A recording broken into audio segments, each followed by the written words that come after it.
The great Anjaneya sprang and jumped high, and there was no immediate halt for him.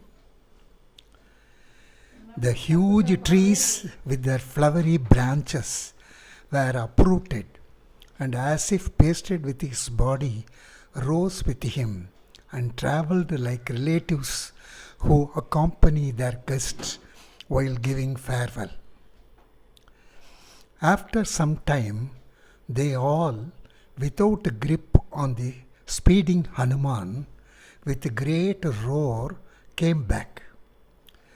Some falling on some rocks, frightening animals hidden beneath the rocky surface, and some fell in the water surrounding these plants and small forests, making Hanuman like a great swimmer jumping on the river and raising the water high up for a few feet.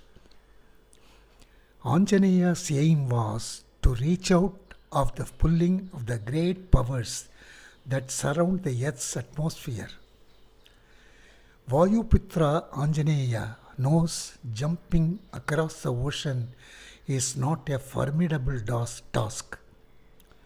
Below down earth and in the middle sky and earth, the admirers of Anjaneya exhorted him, raising chorus as Jai Sri Ram, Jai Sri Anjaneya.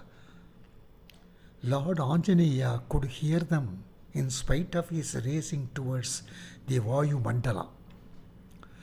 When Devas hailed and blessed him, and when he felt he was free from the pull from below, he leapt further and was sighted by Gandharvas, Nagas and Devas, who were moved so much they shed tears for the sake of Sri Ram and bowed in reverence to Anjaneya for his devotion to Sri Ram.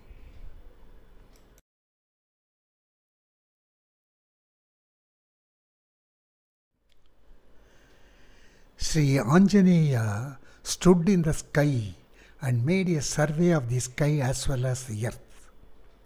The earth below presented a flowery bed made on huge sheet of water, as the trees that accompanied him to a considerable height had shaken off all the flowers with them, as well as some huge branches with bushy leaves and coloured flowers.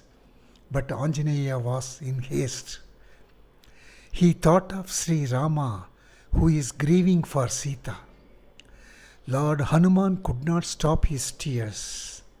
He vowed that he will restore Sita to Sri Ram immediately. He surveyed the area he had to cover. It was awesome, but when he thought of Sri Ram and Sita, nothing is huge or impossible to him. Nothing else mattered to him. He did not see the beauty of the ocean stretch or the ever-expanding universe. What he would have worshipped as a great stars crowd all over the sky beyond did not matter to him now. Chanting Ram, Ram, he leapt over the mountain and the sky. He hardly needed any interruption in his effort, but the interruption was there for Sri Hanuman. The king of oceans, Samudraraj, saw what transpires in his territory, and also the commotion of the great rishis and scholars, and he also heard whatever Hanuman had to say to his followers. Immediately his thoughts ran to Hanuman. This Veer Hanuman is the son of Sri Vayu, whom I always adore for his valor and speed. Without him, not even he could have performed his duties.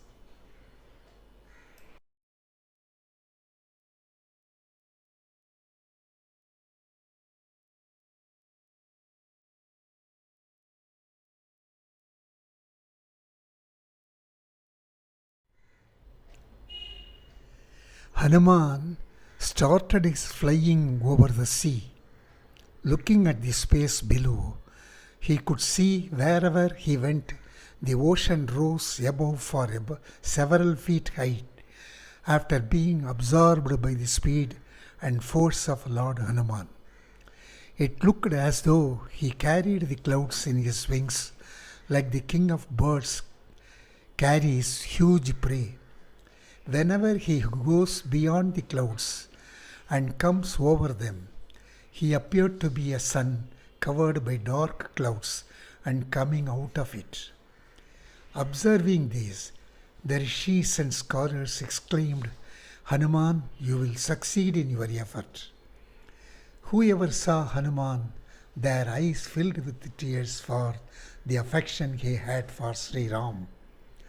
At this juncture, the king of oceans was overwhelmed by the extraordinary attempt by Hanuman, and he, being brought up by Ikshvaku dynasty, and Hanuman being the worshipper of Ikshvaku dynasty, should be helped in some way or in whatever way he can afford.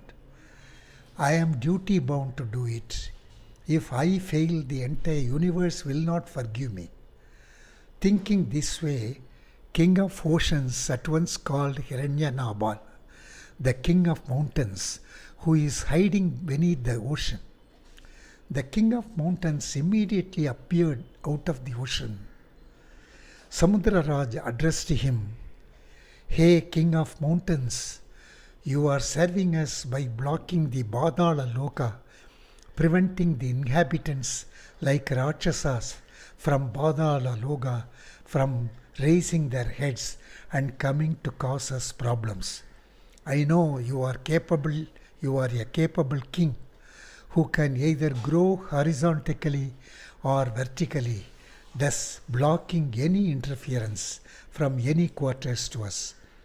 You look at the sky where Lord Hanuman leaping over the ocean in order to help Lord Ram getting united with Mother Sita, who was taken away from Sri Ram by fraud. I want to help Sri Ram through this Hanuman. You know I worship Ikshvaku dynasty. You also worship Ikshvaku people. We both will join and do something good to Hanuman. If we don't, people all around will call us unfaithful. So I suggest you to come out of the sea and invite Sri Hanuman to rest on your peaks and provide him all the rest required by him.